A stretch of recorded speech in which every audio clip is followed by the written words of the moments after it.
Bienvenue dans cette séance en conscience, pendant laquelle nous allons prendre le temps de ressentir le présent. Souvent, on est obnubilé par ce qu'on a pu faire la veille, ce qu'on a pu faire il y a quelques semaines ou quelques années, et finalement, on pense et on repense à ce qu'aurait pu être notre existence si on avait fait des choix différents. Et quand ce n'est pas le passé qui occupe nos pensées, eh bien, c'est l'avenir.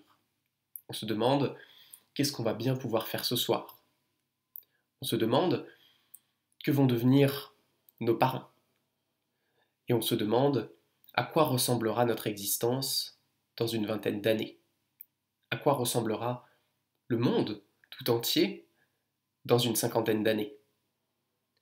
Ces questions, plus elles sont lointaines, plus elles sont incertaines.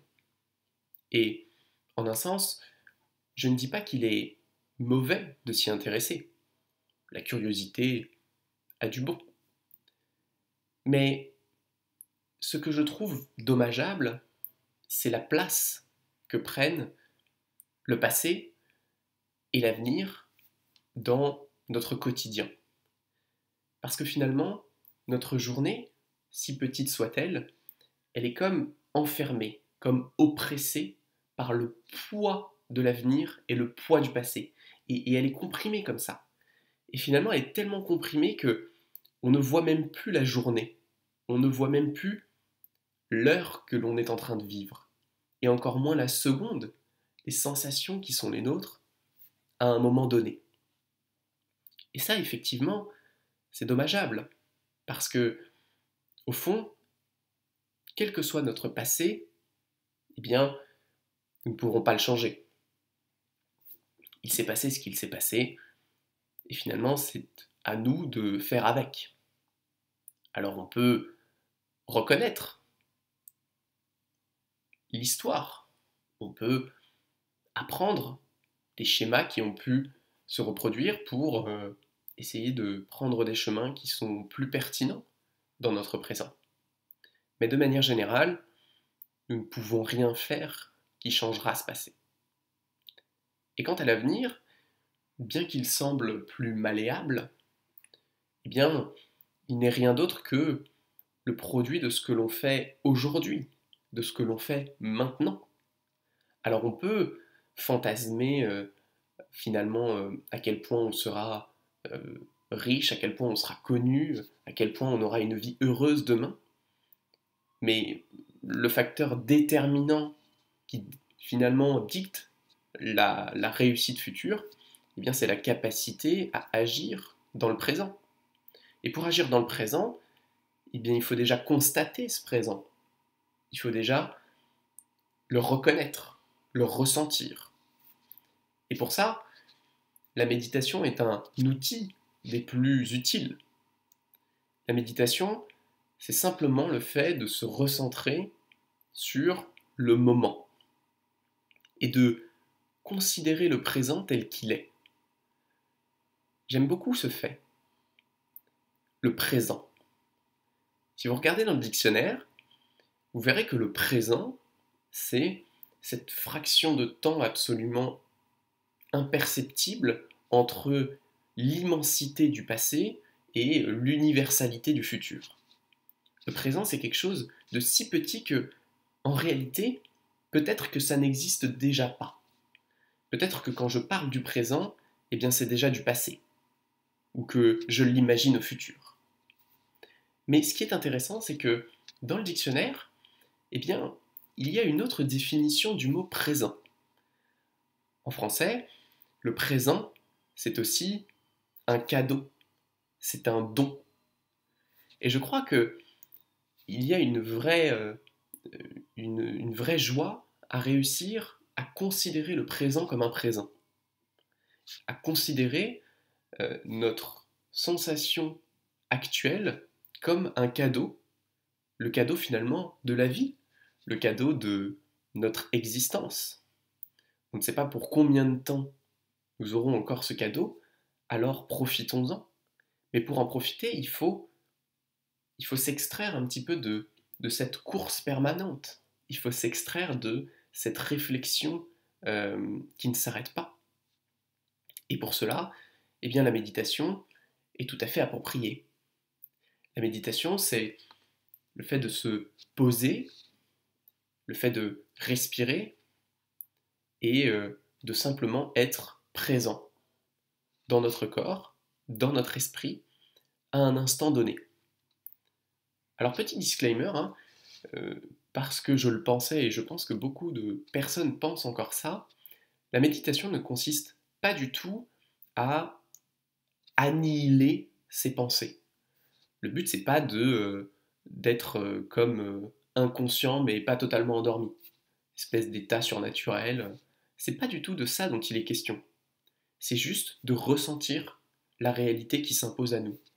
Ressentir la température, ressentir les vêtements sur votre peau, ressentir l'air que vous respirez et que vous expirez, non seulement par vos narines, mais aussi dans tout votre corps.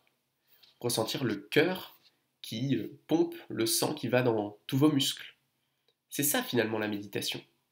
Et pour ce qui est des pensées, il ne s'agit pas de les juger et il ne s'agit pas de les tuer non plus. Les pensées viendront, elles viennent toujours.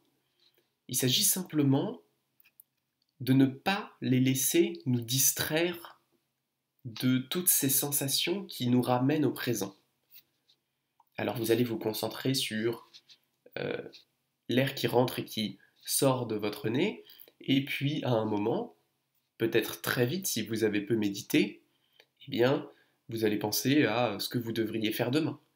Ou vous allez penser que vous avez cette réunion qui vous stresse un petit peu, qui est prévue vendredi. Et à ce moment-là, le plus important, c'est de reconnaître que votre esprit a vagabondé vers d'autres pensées. Et il s'agit de reconnaître que ces pensées, eh bien, très probablement, elles ne sont pas présentes, elles ne sont pas ancrées dans votre expérience de la réalité. Elles sont bien souvent perdues dans l'avenir ou dans le passé. Et il ne s'agit pas de juger cela, il s'agit de le reconnaître, il s'agit de l'observer, et ensuite, avec toute la bienveillance possible, eh bien de reconcentrer votre attention sur ces sensations du présent, qui sont les vôtres, et se souvenir que ces sensations sont le cadeau de votre existence.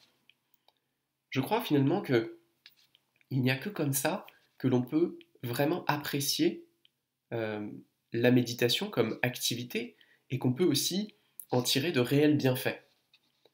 Ça ne doit pas être une épreuve, ça ne doit pas être euh, quelque chose dans lequel on se bat, ça doit être quelque chose dans lequel on accueille avec bienveillance autant nos sensations présentes que l'on a tendance à négliger que les pensées qui traversent notre esprit.